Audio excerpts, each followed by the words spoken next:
Well, today's Wednesday. It's a Members' Day, the last of this block. We're going to start off with something unusual, and that is an acknowledgement from the family of a late member.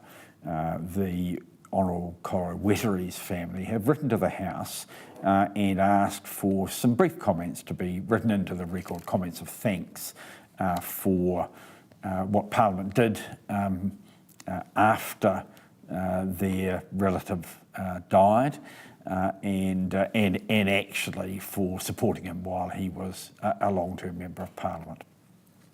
We'll then go on to questions. The questions from Simon Bridges, the Prime Minister. Standard question: does she stand by all her government's policies and actions? There are economic questions for the Minister of Finance from both Labour and National.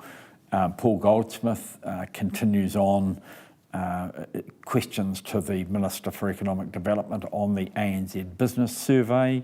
Family court matters, Duncan Webb to the Minister of Justice. Immigration question, energy and resources, building and construction.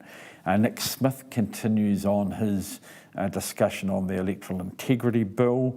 Chris Bishop on the government inquiry into the appointment of the Deputy Commissioner of Police.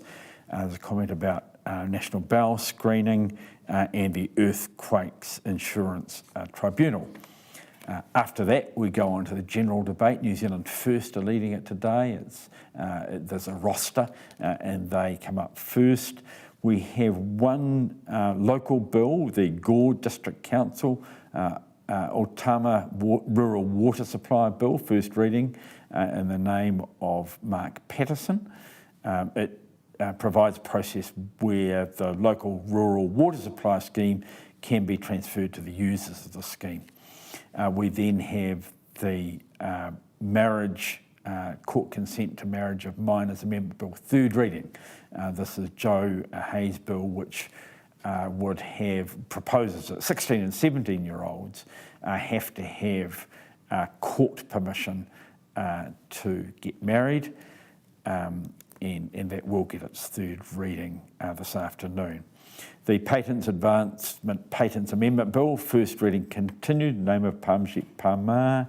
The Companies Clarification of Dividend Rules and Companies Amendment Bill from Todd Muller. KiwiSaver, foster parents opting in from Hamish Walker. And we might get onto the Electoral Entrenchment of Maori Seats Amendment Bill in the name of Rino Tirakatene. Other than at the beginning of the members' period, we do have 4 first readings come up, and because they're only an hour long, you tend to truck through them, and that will result in the biscuit tin being used tomorrow in order to select some more members' bills.